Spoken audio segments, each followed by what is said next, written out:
السلام علیکم۔ الحمدللہ رمضان المبارک کا یہ مہینہ اچھی طرح گزر رہا ہے اور عید بھی قریب ہے۔ اللہ کرے کہ سب کچھ اچھی طرح ہو۔ ایک سوال تمل ناڈو میں اٹھتا تھا، سب کے دل میں تھا اور پوچھا بھی جاتا تھا کہ آخر کالجیں کب کھلیں گی، تو اس کا جواب کل مل گیا ہے۔ تمل ناڈو کے وزیر برائے اعلیٰ تعلیم کے پی انبڑگن نے کہا ہے کہ کووڈ-19 سے ہمارا صوبہ پاک ہونے اور کالجوں کے حلقے یعنی کیمپسز پوری طرح سے صاف کیے جانے کے بعد کالجوں کو پھر سے شروع کرنے کی اجازت دی جائے گی۔ بالفاظ دیگر، جب تک تمل ناڈو کووڈ-19 سے فری نہیں ہو جاتا اور جب تک کالجوں کے کیمپسز صاف نہیں ہو جاتے، تب تک کالجوں کو کھولنے کی اجازت نہیں دی جائے گی۔ بہت اچھا اسٹینڈ ہے۔ خدا کرے کہ سب کچھ اچھی طرح ہو۔ ایک اچھی خبر ملی ہے دہلی سے کہ جمعیت العلماء ہند کی کوششوں سے 644 تبلیغی جماعتی احباب کو لے کر دہلی سے کل ٹرین تمل ناڈو کے لیے روانہ ہوئی ہے۔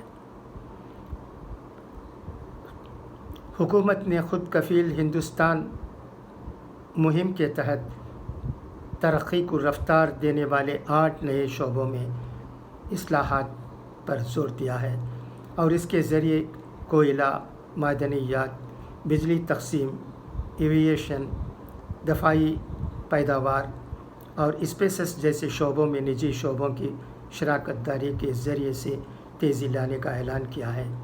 وزیر خزانہ نرملا سیتا رامن نے مسلسل چوتھے دن کی پریس کانفرنس میں یہ اہم باتیں بتائیں۔ انہوں نے یہ بھی کہا کہ سرمایہ کاری میں تیزی لانے کے لیے سیکریٹریوں کا زیادہ با اختیار گروپ بنایا گیا ہے۔ ملک میں لاک ڈاؤن کے درمیان اپنے گھروں کو لوٹ رہے مہاجر مزدوروں کے ساتھ آئے دن کوئی نہ کوئی خوفناک واقعہ پیش آتا ہے۔ اتر پردیش کے اوریا میں بھی کل دل دہلانے والا واقعہ پیش آیا ہے، جس میں 2 درجن سے زیادہ افراد کی دردناک موت ایکسیڈنٹ سے ہوئی ہے اور 38 لوگ شدید زخمی ہوئے ہیں، جن کو علاج کے لیے اسپتال میں داخل کرایا گیا ہے۔ مدھیہ پردیش کے ساگر میں ٹرک پلٹنے سے 6 مزدوروں کی جانیں چلی گئی ہیں، جبکہ تلنگانہ کے نرمل ضلع میں ایک سڑک حادثے میں 9 مزدور زخمی ہو گئے ہیں۔ خدا سب کی حفاظت فرمائے۔ سرکاروں کو چاہیے کہ مجبور مزدوروں کے لیے زیادہ سے زیادہ مدد کریں اور ان کو تکلیف سے بری کرنے کی کوشش کریں۔ آج اس کی بہت ضرورت ہے۔ کانگریس لیڈر راہل گاندھی نے کل ہفتے کے دن کہا ہے کہ حکومت غریبوں اور مجبوروں کی مدد نقد رقم دے کر کریں۔ انہوں نے حکومت سے مانگ کی ہے کہ کانگریس کی تجویز کی گئی نیائے منیمم انکم اسکیم پر عمل کریں اور مجبوروں کے کام آئے۔ انہوں نے 5,000 روپے کی مدد ہر ماہ 3 مہینے تک کرنے کی درخواست کی ہے۔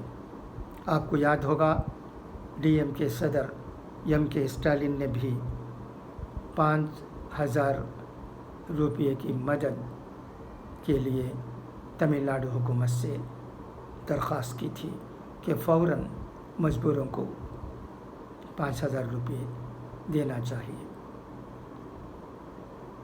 انہوں نے کہا تھا۔ اب کورونا وائرس کی بات یہ ہے کہ تمل ناڈو میں کووڈ-19 مریضوں میں اضافہ ہو رہا ہے۔ اب 10,585 مریض ہو گئے ہیں اور وفات پانے والوں کی تعداد بھی بڑھ کر 74 ہو گئی ہے۔ ایک ہی دن میں 477 بیمار ہوئے ہیں، ان میں 93 لوگ دوسرے صوبے اور بدیس یعنی ابراڈ کے آئے ہوئے ہیں۔ تمل ناڈو کے وزیر اعلیٰ ایڈاپاڈی کے پلنیسامی نے دوسرے صوبوں کے مزدور لوگوں سے جو یہاں کام کر رہے تھے اپیل کی ہے بہت ہی ہمبل طریقے سے کہ وہ پیدل یا ٹرک کے ذریعے گھر لوٹنے کے بارے میں نہ سوچیں، ان کو ٹرین سے لے جانے کے لیے انتظام کیا جا رہا ہے۔ آئے دن پیش آنے والے حادثات کو دیکھ کر وزیر اعلیٰ نے یہ اپیل کی ہے۔ اللہ کرے کہ سب کچھ ٹھیک ہو اور مجبور لوگ راحت پائیں۔ ہمارے دیش میں ہی نہیں بلکہ دنیا بھر میں یہ خطرناک کووڈ-19 وبا پھیلی ہوئی ہے۔ لوگ پریشان ہیں، اس سے چھٹکارا کیسے ملے یہ سوچ رہے ہیں۔ اسی وقت ہمیں یہ بھی سوچنے کی ضرورت ہے کہ یہ وبا اللہ کا عذاب ہے، کیا یہ وبا اللہ کی طرف سے آزمائش ہے یا اور کیا ہے، کس وجہ سے یہ وبا دنیا میں پھیلی ہوئی ہے۔ ان تمام چیزوں پر سب کو سوچنے کی ضرورت ہے، اپنے دلوں کو ٹٹولنے کی ضرورت ہے، غلطیوں سے باز آنے کی ضرورت ہے، ایک دوسرے کے قریب ہو کر اچھے تعلقات لوگوں کے درمیان پیدا کرنے کی ضرورت ہے۔ اگر ان تمام چیزوں کے بارے میں ہم سوچتے ہیں اور عمل کرتے ہیں تو اللہ کا غصہ بھی انشاءاللہ کم ہوگا اور حالات سازگار پیدا ہوں گے۔ یہ کئی علماء کرام ہم سے کہتے ہیں، ہمیں سمجھنے کی ضرورت ہے۔ خدا کرے کہ ہر جگہ حالات سازگار ہوں اور لوگ راحت پائیں۔ خدا حافظ، فی امان اللہ۔